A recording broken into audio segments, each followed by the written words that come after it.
Well, I want to thank everybody for coming here tonight and for listening to this talk. It's such a beautiful fall night, and for you to come here instead of going out for a great walk is an honor for me. So, as Jim said, my name's Elaine Prins. I work with NOAA NESDA's Office of Research and Applications, the Advanced Satellite Products team. I'm part of a group of 8 people at the University of Wisconsin that NOAA has placed here to help us transition research into applications within the federal government.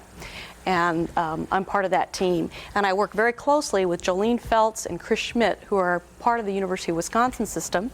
And they work for the Cooperative Institute for Meteorological Satellite Studies. And we're all located in this building. Most of us are down on the second floor that work in SIMS, or scattered to a few other floors as well. And it houses the Atmospheric and Oceanic Sciences as well as the Space Sciences Center. Now, Ed Hopkins came into my office. Ed's sitting in the back row there.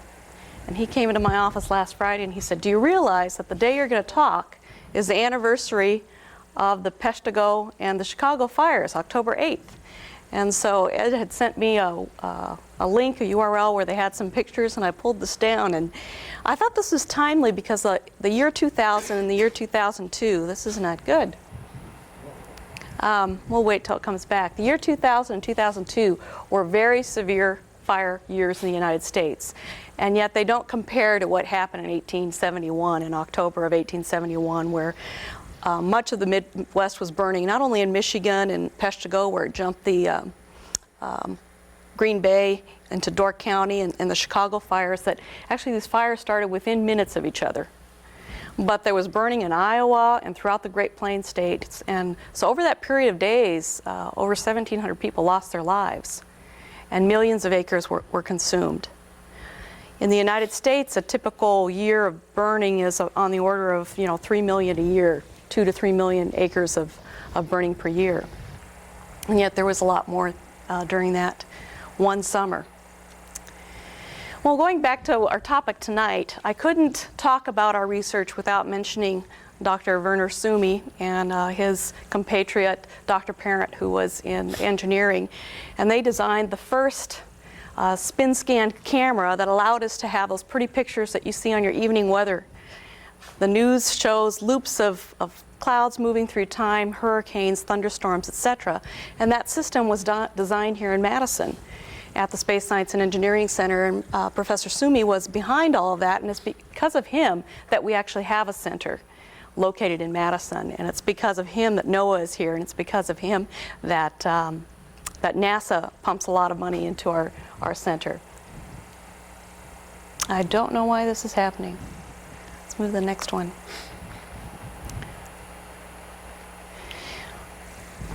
I'll just go back here and show you this. This is the original ATS sensor. It was a spinning that allowed you to look at the Earth. Right now, this is our current system. It's called the GOES, the Geostationary Operational Environmental Satellite. 2 of the dishes that you saw on the roof in the first slide help us to ingest some of the GOES data, and other satellites as well. So this is the GOES satellite. It sits over the same spot on the Earth, so it rotates along with the Earth, which allows us to view the same acreage throughout the day. In fact, in the U.S., it provides imagery of the U.S. every 15 minutes. Sometimes it can be put into rapid scan mode so that we can view it every minute or 2 minutes. And throughout the rest of the Western Hemisphere, it gives us imagery every half hour. So that's a perfect instrument for us to use, not only for monitoring weather, but for other environmental applications, and I'm going to be talking about one of them today. Currently, the U.S. has 2 of these birds flying, GOES West and GOES East, that allows us to give us a full view of the United States as well as South America, Central America, and Canada. This instrument has a sounder on it that allows us to look at things throughout the vertical part of the atmosphere, but it also has an imager that has 5 different bands on it. That one's in the visible, so it's similar to using a camera to take a picture of something. And then we have 4 different infrared bands in different parts of the spectra. And those infrared bands allow us to look at different things in the atmosphere. Band 2 is at 3.9 microns, and it is the band that best allows us to look through the atmosphere. It permeates through the atmosphere and allows us to look at the surface. Band 4 is also a band that can look through the surface, but it's what we call not as clean of a channel. It gets some interference from the atmosphere that's in between the Earth and the satellite. Originally, these satellites were not designed to look at fires or some of the other applications that they're using today, but the taxpayer spends a lot of money to launch these satellites, and so part of our job at the University of Wisconsin is to design new applications for these instruments.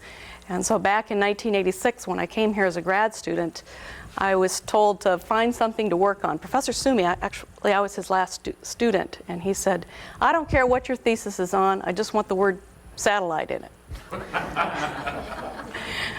So one of the things that really intrigued me was trying to find fires in satellite data. I figured there's an infrared sensor on there, so it should be able to find hot spots. I wonder if it could find fires. And that's how the work got started. Now the original instrument that I used back then, I'll show you a picture of it pretty soon, but it wasn't very good at finding fires. But nonetheless, I got a thesis out of it and I was happy. But this new instrument, fortuitously, it allows us to look at a given piece of acreage more than once as it's moving across the scan of the Earth. So it gives us a better opportunity to find a fire, because fires are very small within the footprint of the satellite, which is about 4 by 4 kilometers for these surface viewing channels. It also has very high temporal resolution. We talked about that a little bit ago, where we can see the US every 15 minutes. And it can find areas, if the whole pixel, for instance, a 4 by 4 kilometer pixel, were at a hot temperature, the whole pixel could be up to 338 degrees Kelvin before that instrument would saturate. Now fire is only a very small part of that pixel, so this instrument very rarely saturates. People always ask, well, how small of a fire can you see if that instrument has a footprint of 4 by 4 kilometers? And as soon as that comes back up, the very last item is that at the equator it can see a fire that's only size of 0.15 hectare, which is very, very small. So it's on the order of an acre or two.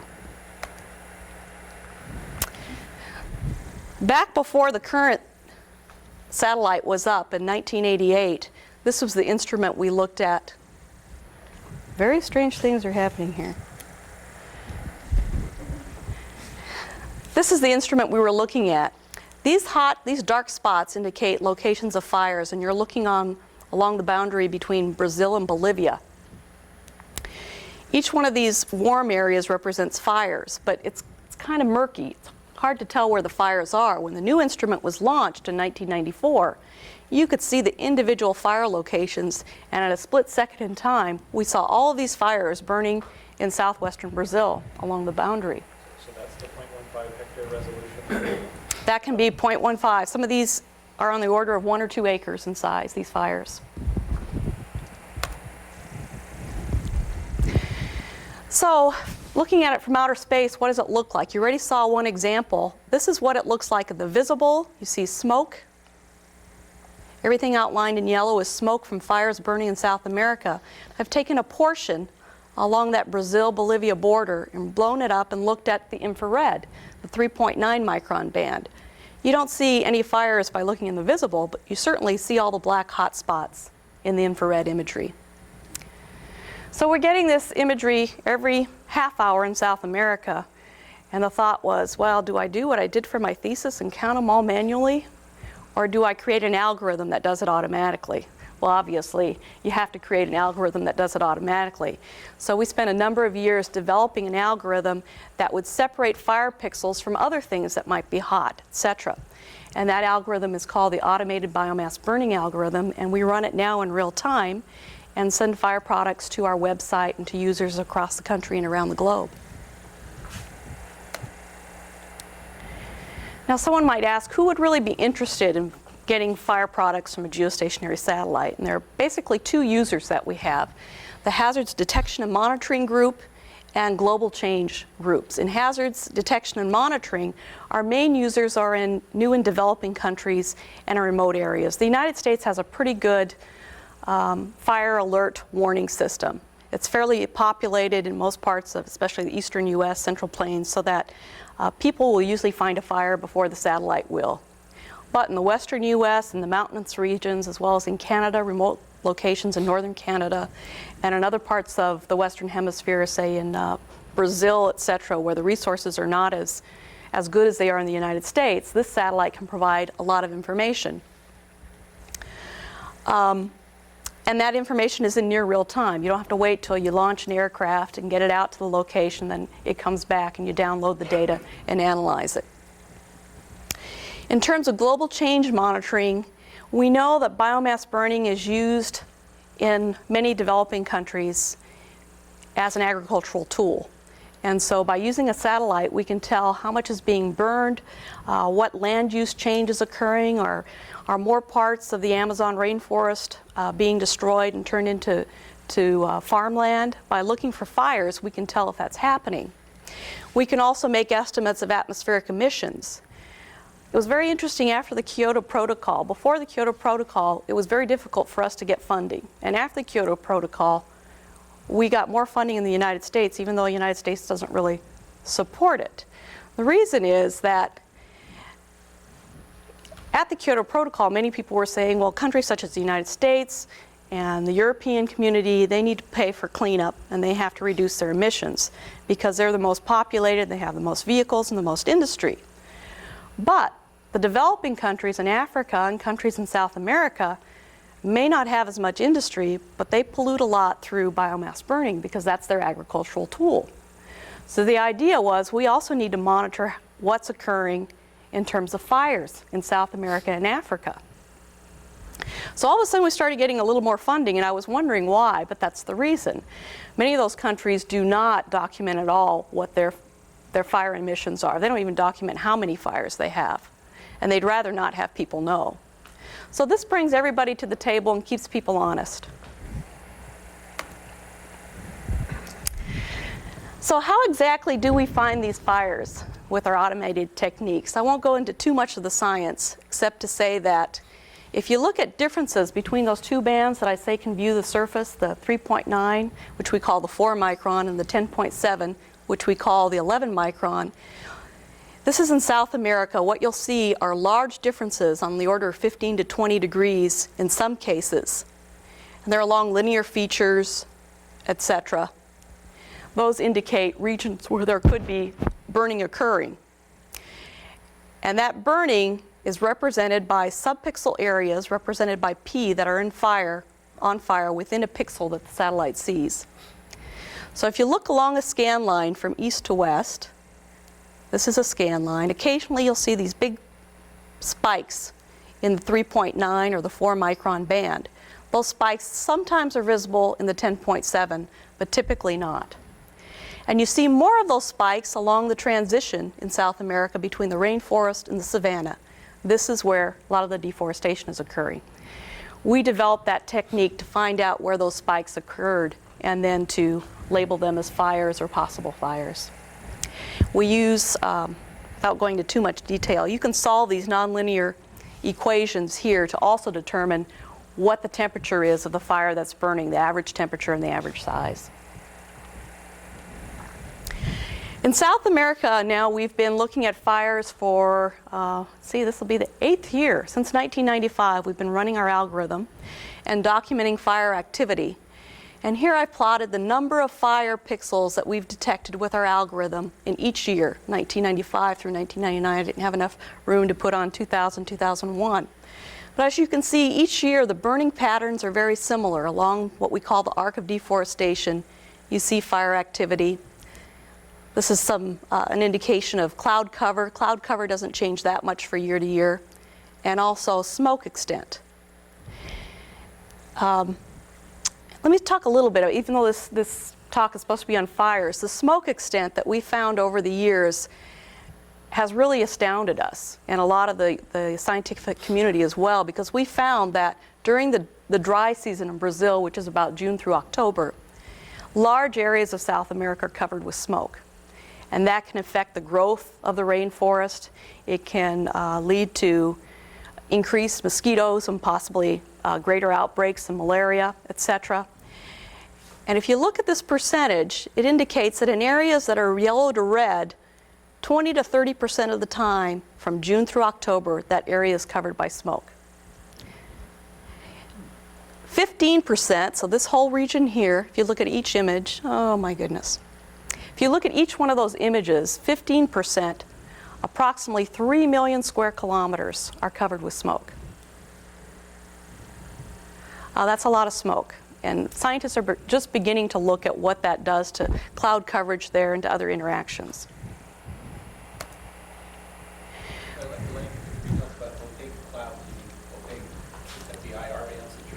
Yes. Opaque clouds means that our infrared bands can't look through them to find fires. We also are able to look at differences from year to year. We consider 1995 our benchmark year. If it's red, it means that the certain area had more fires in 1995. If it's green, it means that the successive year, for instance, this would be 1998, had more fires in this region. And we've also been able to do that with smoke. We've also looked at, since we can look at all times of the day, we've also looked at how fire activity changes throughout a day. Do people burn at one time more than they do in others? And so I've shown fire activity at 12 UTC in South America, 15, 18, and 21. That represents morning, near local noon, early to mid-afternoon, and later in the afternoon. And in all the years represented by these colors from 1995 through 2001, the peak burning time is 18 UTC. That's because the farmers get up in the morning, they milk their cows, they feed the goats, they feed the chickens, and then after they do all of that, they can go out and burn. And so your peak is at it's about 18 UTC early afternoon. That's also when it's a little less humid. So this column here just tells the burning compared to 1995, whether it was greater or less. So 1995 was our peak year. Last year we had 26% less burning in South America than we did in 1995. Our latest statistics for this year indicate that it's on the rise again. We also look at burning throughout the whole Western Hemisphere, and this is from a sample of our website, where you can go to the Western Hemisphere, North America or South America, from 2 different satellites, goes east and goes west, and you can cue in on different locations and find out if there's any burning going on. So there are animations from the past 24 hours that you can click on and see what's burning. I want to show you a couple of examples. We cue in on this past year. I'll show 2000 as well.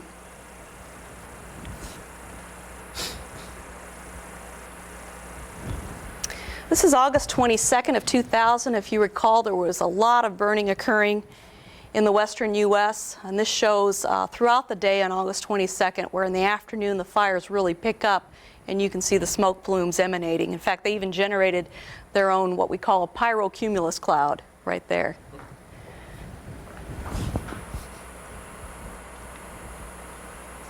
And then this past year, we had quite a bit of activity, of course, in Arizona. This shows the Rodeo Chudesky fire and how quickly it grew from just a 1-pixel fire to numerous pixels, all in the matter of just a few hours. And we were able to document that. So the use of this satellite data is to show how the fire changes over time and how quickly it's growing.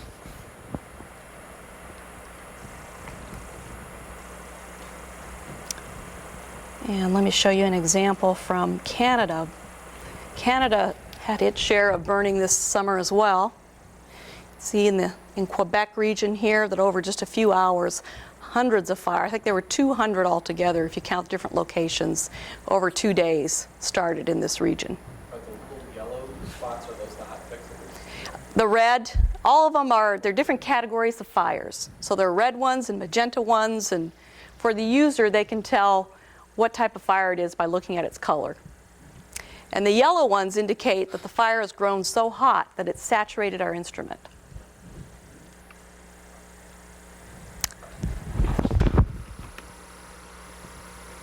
Were they caused by lightning or something? Those were caused by lightning, that's right, after a dry period. Most of the fires in North America are lightning-induced, while those in South America are human-induced. And we were just talking about the Brazilians burning a lot But of course, we do our own burning as well, agricultural burning. Wait till that comes back. This showed a couple examples from the eastern U.S. in this region. And then I'll show one from the Gulf Coast as well. This burning occurred in September of 2000, where some of the agricultural burning actually escaped and got out of control, and some of the fires expanded in size because of dry conditions. So do people send you messages when they're going to burn off a big area? They don't, although we're trying to coordinate some of that. A lot of that isn't documented. Some states do a good job of documenting that, other states do not. This is an example from Argentina. In December and January of December 2000 through January of 2001, we saw a lot of fire pixels burning in south central Argentina. And they went on for days and days and days, but we didn't read anything about it in the news. And so we thought, well, maybe our instrument's having some difficulty, or it's reporting some false alarms. And I'll show you an example pretty soon that shows that it wasn't. So we're using this Argentinian fire as a case study now and working with some other scientists. This is a summary from the 2000 fire season. The number of acres burned during the year 2000 was over 8 million acres, and the 10-year average is about 3 to 4 million. So we had about twice the amount, a little over twice the amount that we normally find during the year 2000. And just for your information, 2002 is similar to 2000. We're about at the same amount of burning for this time of the year for mid-September. It started out really strong this year, the fire season, and it's kind of backed down a little bit. But this is an example of the fires that burned in 2000. It's a composite for a whole month of different locations that had fires in the western U.S., and it was a large area that was burned. This is taken from a MODIS instrument, which is, I don't know if you remember the original picture I had up there, one of the satellite receivers looked like a golf ball. That's our newest instrument that we get information from at the Space Science and Engineering Center. And it provides an outline of fire scars, but it only gives information once a day, so we use both instruments. This is from the past year, June 2002, and by June 2002, we had already passed twice the amount of acreage that was typically burned if you look at the past 10-year average. And this is the Rodeo Chudesky fire that you saw a loop of a little while ago. By the time it had finished burning, it had taken out that large area.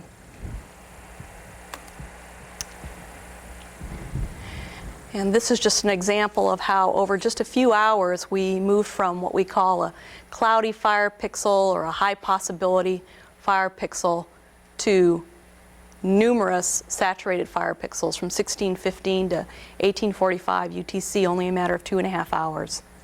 That's probably the most rapidly increasing fire I've ever detected with our instrument.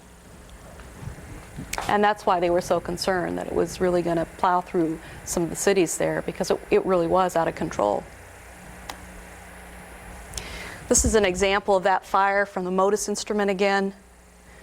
One snapshot taken on June 23rd, and these are the smoke plumes that were observed with the GOES instrument.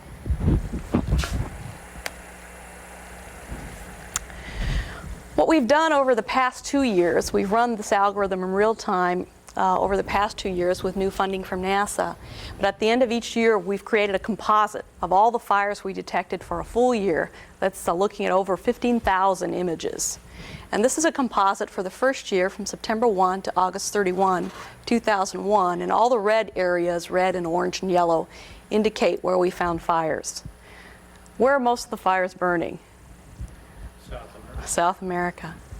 A lot of people say, well, I don't believe there are that many fires. But that's their tool. That's their agricultural tool. They don't have tractors. So, They don't have firefighters, do they? no, they don't have fire. Part of the reason. Well, they just, most of it is they have to get permits, but most of they're too poor, they don't get permits. As of 5 years ago, the Brazilians only had 2 helicopters to patrol all of that region. So, I mean, the farmer's going to take his chances. He's got his family to feed. He's going to, clear that land and get his crop in as soon as he can. And we actually found some, it was interesting because Chris Schmidt, who works with me, was looking on the internet one day and he said, you know, the drug enforcement agencies in Colombia right now, I guess they're doing a lot of burning. I wonder if we can see that. And so we saw them burning some of the fields, shall we say, in Colombia. So you never know what you're going to see in some of the imagery. Could you tell the difference between that and an agricultural? No, you can't. Yeah. We just knew where they were, and it wasn't typical to be burning during that time. So some of those fires are located amongst the masses here of other burning. Central America has quite a few fires. And in the U.S., we do our share of agricultural burning along the Mississippi River Delta. They do a lot of burning there, and in the southeast as well. Now I'm going to show you the next year. Can you tell any difference? Not much, huh? You might see some differences in the western U.S. and in Canada. Those are the fires from this past June, July, and August. But things in South America look pretty similar in Central America, and that's what you'd expect. People don't change their behaviors. You'd expect the U.S. to look a little different because most of these fires are started by lightning. But in South America, they're mostly started by people. People don't change their behavior too much from year to year. So we see similarities in the fire patterns. This linear feature here, that's a road that was built by the World Bank in the late 70s, early 80s, and all the fires are associated with farmers who have started new plots of farmland there. And this is the area called Rondonia, where they've done a lot of deforestation. And it's hard to see it unless I blow it up, but there's a linear feature right there. That's along a new road that Japan is building across the Andes so that they can get the Brazilian farm products from Peru instead of going all the way around South America to get the products from an East Coast port. And so as the road's not yet paved, but it will soon be paved, and we expect to see more farmers that will start to deforest in that region so that they can be close to market. While we're waiting for that to perfect, I'll just tell a story that at one time I got an email from Department of Agricultural, Secretary of Department of Agricultural in Argentina. And we'd run out of funding, and so we didn't have our fire product online. And he said, "Where's your fire product?" And I thought, well, why would he care about our fire product? And so I said, "Do you mind if I ask why you'd like to use our fire product?" And he said, we use it for commodities. And I said, commodities? That seemed kind of scary to me, using a research product for commodities. And I said, well, how do you use it for that? He said, well, we know that when the Brazilians burn, it means that they're going to release their product to market right away. Because they'll harvest their product and they'll burn right away. But as soon as they harvest, a lot of the farmers will sell their product because they need the money. And so when they see all these fires in certain areas, they know what they tend to cultivate in those certain areas. Then they'll hold on to their products for a while because there'll be a glut on the market. They can hold on to their products and then, sell them later for a higher price. So right away I started thinking lawsuit because I knew our product had lots of errors, and most research products do. But that didn't happen. So you can see where they're building new highways Yes. because they knock down the trees and they just push them in a pile and burn them. Yeah. Like along Highway 59 going down through Illinois, Indiana. Yeah. That's what they did along there. All they did was bulldoze the trees over and burn them. Burn them, yeah. That's what they do here too. Day and night. Yeah. That's what they do here too. In fact, I'll show you an application that they're using in South America for land use, land cover change along the roads, etc. But so I just showed you 2 years of fire products. This is a difference between those 2 years. If it's yellow, that means that the fires only were detected in the first year. When you see red, those are fires only detected in the second year. So even though those two images look very similar, there are differences. For instance, in Canada and the western U.S., there were lots of areas where we only saw fires this past year and not the previous year.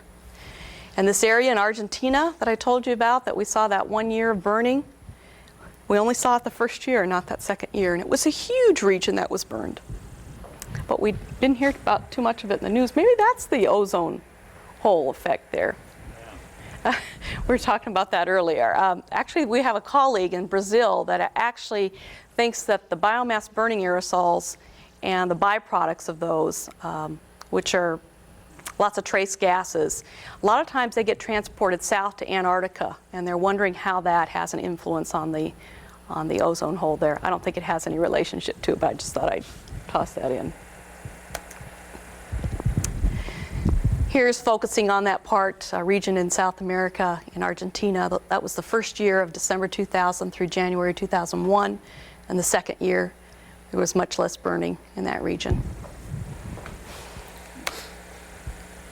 We also do some validation studies. I won't go into too much of a detail on this, but in 1995, we had a field experiment in Brazil. It's very hard to have field experiments in Brazil because a lot of times your hardware stays in customs for a long time, and you have to spend $1,000 a day to store it in customs, so there's really no incentive for them to release the hardware, depending on what the value of your hardware is. So a lot of times, you've got a very expensive piece of scientific equipment, you'll say it's worth, $50 or something, so you don't have to spend so much money storing it in customs. But they set some fires in Brazil, and we monitored them from space. And at that time, people said there's no way you can detect a fire with your satellite that's under 20 or 40 or 50 acres. And this was an indication that we could see fires that were on the order of just a few acres in size. In Canada, I had mentioned before that in remote areas of Canada, they're using our product to find fires and decide if they want to fight them or not. The fire location is in a stand that is something they want to protect. It's a valuable stand of trees. They can decide to reallocate some of their resources. This is right at the beginning of being used. In 2000, they found that our instrument was able to find 16 fires that were not detected in any other manner. And some of those fires were quite large. In South America, even though this is blue, it's not water. It's a reserve, an ecological reserve that's been set aside for just ecological farming. So you actually keep the trees there and you harvest the Brazil nuts, keeping the forest in its pristine state. And they wondered if setting up this boundary would inhibit farmers from actually burning there. And so all the red dots indicate where fires were that we detected, and it does seem like setting up this reserve has actually inhibited farmers from burning. So by using this type of information, they can decide if they want to set up more reserves and give the farmers incentive to actually use the forest in its original state. Chico Mendez is a person who was executed by farmers in South America because he spoke out against the deforestation, and so this has been set up in his memory. We are also working with folks who are looking at, I don't know if you could see this, it's very lightly colored. This is the road, it's the same shape that you saw before. There are new roads that are being built, and they're using our fire product to see if more fires are occurring along these roads, and to try to predict in the future what that will do to the fire severity in South America. We also look at emissions of air pollution from fires, and we work with other satellites. The MOPPET instrument is located on the Terra satellite. It's a NASA research satellite that looks at carbon monoxide. And so we've been doing collaborative work with the NASA folks looking at fires upwind of carbon monoxide maximums and trying to correlate the two.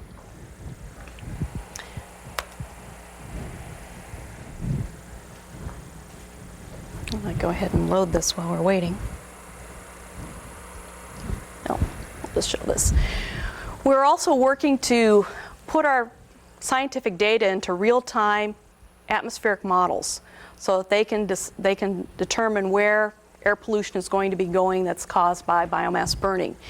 And we have been working with the Navy for the past 2 years, and they take our product, our fire product, in real time and shove it into their meteorological model and then determine where the air pollution is going to go for the next few days. The Navy is interested in that because in parts of the world where biomass burning is heavily used, if our Navy is in those regions, they're going to have to try to avoid the areas of heavy smoke so that our planes can take off and land. And especially lately, as some of the areas where we think we might have confrontations in the future, Southeast Asia, etc., where they do a lot of burning, they want to know where the smoke's going to be. I heard one time that to get an aircraft out of the way, for every mile that it's got to move out of its way to avoid smoke costs so many thousands of dollars. So by having some indication of how much burning is occurring, what the emissions are, and where the smoke is going, they can decide where they're going to maneuver their aircraft carrier. This is just an example from South America. I've only been focusing on the Western Hemisphere because the Western Hemisphere is the only location where we have this type of satellite. In the next couple years, well, the Europeans just launched one in August, and next year the Japanese will launch one. This is just a loop.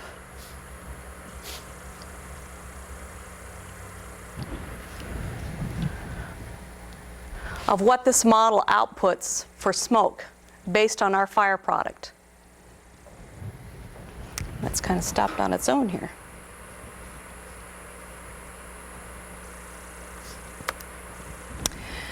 We've also done studies in the western US and in Canada. This is the example I showed you earlier, where we can monitor where the smoke is going.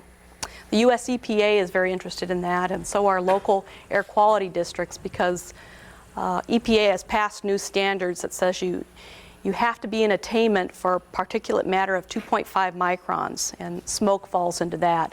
If you go beyond the regulation, then you have to pay for cleanup in your location, which means you make industry install more devices on their systems to clean up the air, or you install more devices on your automobiles. So, but if counties can prove that the reason that they didn't meet attainment was because smoke was coming into the area, then they don't have to pay for cleanup if the smoke came from somewhere else. So that's why they want a product like this, so they can pin the tail on someone else's donkey. Can you pinpoint it to a certain chimney? No, we can't do that. These are generally fires, large fires. For instance, when Central America is burning heavily, I'll get lots of phone calls from Texas and Nebraska and Oklahoma from the local air quality officials there saying, can you give us some satellite information showing that, you know, the fact that we're not in attainment today is due to the fact that Central America is burning a lot and the smoke's coming over the Gulf of Mexico. And everything always comes down to money again, doesn't it? Unfortunately, yeah. South America, they're also using our product in real time, and they are looking at PM 2.5, that's particulate matter 2.5 microns, and carbon monoxide, modeling that, because in South America, when they burn, it's so severe, airports shut down, and babies are hospitalized because they can't breathe. Cars run into each other because they can't see each other on the freeways. Carbon monoxide is very high, so people who have pre-existing health conditions rush to the hospital, and there aren't enough beds for everybody. So at least this way they can put out warnings ahead of time of when they think conditions are going to be high. And that actually, even in remote locations where farmers don't have television, etc., they hear about it, and they'll hold off on burning. I'm going to skip this one since we're running out of time. Well, no, I'll go ahead and show this. In the future, the next few years, we're seeing a lot of new satellites coming online that will make fire detection much easier. I mentioned that the Europeans just launched METOSAT second generation. Japanese will be launching MTSAT next year. These will give us global coverage. NOAA, the group that I work for, is launching a new satellite in 2005 that'll be very similar to the MODIS instrument that you saw some pictures from earlier. We're getting a new generation of geostationary satellites in 2010. I'll show an example of what we'll be able to see with that new instrument. And then there are some research satellites that are being built in Europe. So by the end of next year, we'll have coverage of pretty much the whole globe except for Eastern Europe and Western Asia. To be able to do fires in Africa, South America, Southeast Asia. This is something the Navy's really interested in, is being able to get the fires in Southeast Asia for the aircraft carriers. And that will take a lot of CPU, so we're getting ready for that now so that we can generate all those fires in real time every half hour for the whole globe and get them into these models so that they can predict where the smoke is going to be. And in 2010, 2012 time frame, we're going to be launching a new instrument. We've simulated what that instrument will be able to see. So this, if you look through space, and this is in terms of what the contour of the fire temperature would look like. Right now, everything gets chopped off. We won't be able to see anything that's above 325 degrees. And by 2010, we'll actually be able to see the individual variations in fire temperatures. And what sort of spatial? It'll be at about 1 kilometer, 1 to 2 kilometers, yeah. Because it oversamples. So that was my final slide, and if you want more information on this, you can go to our website and learn about our program. And also, for now, you can look through the Western Hemisphere and look at interesting imagery of clouds moving through time and fire locations, etc. And within a year, we'll have that for the whole globe. Thank you very much. Great, thank you. What's the new satellite going to cost? The ones for 2010, 2012? They're just looking at that now. In fact, Congress just ripped on the Vice Admiral, the head of NOAA, the administrator of NOAA, is Lautenbacher, and they were saying, you know, we don't believe that you've really got the numbers down right. Go back. Just to give you an idea, the satellite that we're using right now, when they originally estimated, that series to cost about $750 million. Well, it's not the whole series, but most of the money, of course, is spent on the design and implementation. Then after that, launch is what's most expensive. Each launch takes a lot of money. But that was about $750 million is what they estimated, but it turned out to be close to $1.5 billion. You never know because you're always working at just the edge of what technology has to offer. So sometimes your error bars are in terms of hundreds of millions of dollars. So, yeah. So these pictures of forest fires, where you see the fires burning there, can a person just go to your website and see data that's how recent? Half hour old. Half hour old, right on the website. Yeah. So why are these guys calling from Texas and saying, can you help us out? Can they just check? They can now. A couple years ago, yeah. Just go to our website, yeah. Part of the problem is that our website, our imagery focuses on the fires and not on the smoke. And so we have to clear some of the smoke, and that doesn't always show as well. And so they want some better information. And you mentioned a number of really commercial applications, these commodities, traders, I guess, or whatever they are, and various sorts of things. So is anybody paying for this No one pays. data? No one This pays. is just free for Yeah. everyone. Yeah. The fees is going to stay that way. I think so. When I first started this, it was very hard to convince NOAA and NASA that we should work on this. But when you look at all these products, it takes maybe now that everything's set in place, everything's automated, things are sent to the website automatically, it's about $70,000 a year. And that's what it will be for the whole world pretty soon. It's pretty cheap considering all the applications. Yeah. We have had some private industry come to us and ask us about it, but our algorithm actually only went operational in September of this year. Before that, it was considered research. And so we never released research software.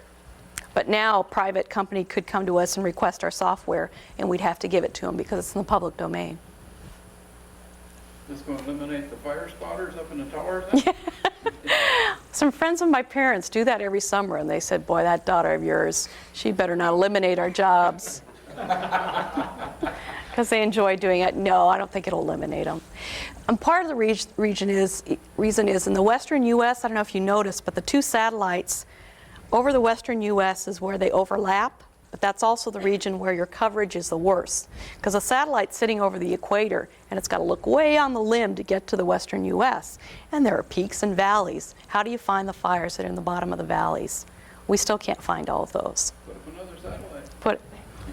You know that we've talked about that. And so they're thinking about doing that. The problem is that we don't have enough receiving stations and the infrastructure to gather all the information from more than, several satellites.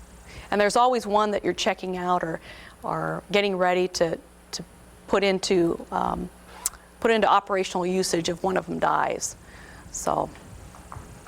This might be directed towards Jim. That new satellite that they're putting up in place, the Hubble telescope, one that has the shield on it that, The next generator, that's called the Webb, James Webb. yeah. Yeah. I've seen on television advertisement where they show this telescope satellite with this huge gold shield, you know, at like 20 or 30 feet in circumference that goes around the Earth. Is it up there already? No. No. Oh, Okay. Not supposed to go until 2010. That's the schedule. Yeah. Okay. No, sorry. So maybe, I don't know whether that's an Earth sensing satellite. I'm not sure what commercial you're. Yeah, I see it on, I think it's Fox Channel, they have a blurb, you know, with satellite going around the Earth, and it has this big shield on it, you know, to block out the sun so that the telescope can actually Yeah. take better pictures. And I didn't think it was launched already, but here it seems like it's up there already. They do artist renditionings way before. In fact, I need to show you this because it's so funny, but let me go back to the, I think the second one, third one, fourth one. There. If you look at this, that was the instrument. This is the two sensors. It's looking at the space, not at the Earth. So this artist renditioning is a little... Is this a spinning satellite? It's not a spinner, no. It's a tri-axis, although the Europeans went back to using a spinner. And in hindsight, we thought maybe we should have stuck with a spinner and not gone to $1.5 billion. That's what took so much, is to get it to all work on a tri-axis stabilized system. And if we would have just gone with a spinner and used some different technology to get higher spatial resolution, it wouldn't have been as expensive. So which is the best? In the long run, having done the tri-axis stabilized has allowed us to move forward more quickly. If we hadn't done that, then the one that we expect in 2010 probably wouldn't be capable unless we got release of information from DoD, et cetera. A lot of this technology comes out of DoD. Raytheon is going to be building future systems for us. So, yes. I know you're a scientist, so you're passionate about science as science, but do you have any specific passions about the applications?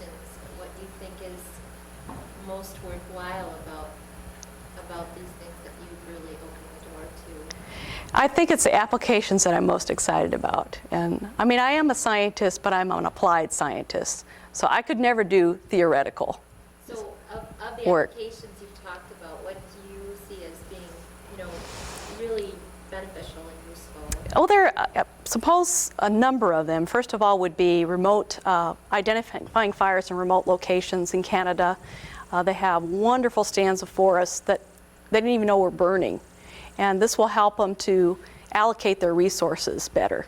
So that sort of thing where you can save a lot of money by just using a satellite that's looking at the Earth anyway. Or in South America where you can keep an eye on what's going on in certain locations. And I'm not one to point at Brazil and say, look at what you're doing to your forest. I mean, they've got a horrendous problem with all their people, et cetera. But it allows us to give them the information they need so they can maybe make wiser decisions.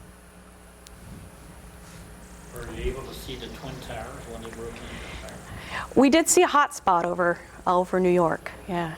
If ICONUS, which is an instrument that has a very high spatial resolution, it's a private satellite, but they have some satellite data that's online showing that. I don't know, it's a little morbid when people focus a lot on that and show that and sell it, et cetera.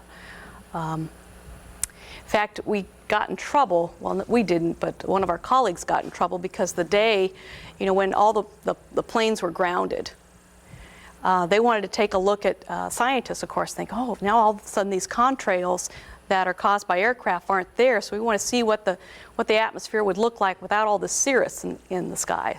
And so they published this little thing of the day after, how much less cirrus is there, or during those hours that not all these planes were flying. Well, the only problem is that maybe that could be used to see the contrail where the president was flying. And so they got in big trouble for releasing some of that information. One more question. Yeah. You mentioned an additional satellite a minute ago, but putting one more in geostationary orbit wouldn't get you any better angle there. You'd put it in between the two. so on a different location on the equator. So the idea was to have it, one's located at 75 degrees west and one's at 135. So maybe you could put it at 105. That would give a better view of the U.S. and you could put it into 1 minute mode. If all it had to do was look at the U.S., you could put it in 1 minute mode and it would just dump that data all the time. But from over the equator, you'd still have the problem with valleys and things. Well, but it depends on where you're at. Here you're still closer. If you look at, let me see. For instance, you're out on the limb there, and it wouldn't be quite, your zenith angle wouldn't be quite as large if you were right at 105. And maybe you can get It would be better, but yeah, it's like it would yeah. still be. It still wouldn't be optimal, that's true. Well, so that's why I was wondering whether, would a polar satellite be any kind of a solution, or is it important that they be geosynchronous? You just have to have a whole suite of them. I remember we were working on this FireSat idea with NASA and trying to come up with a constellation of it's kind of a blended geopolar orbit. And how many satellites would you need to be able to get as high of a temporal resolution as the GOES? And there were so many of them that it was prohibitively costly to be able to get the temporal resolution. And eventually that whole project just kind of sank because it was too expensive. Anything else? All right, thank you once again. Thank you very much.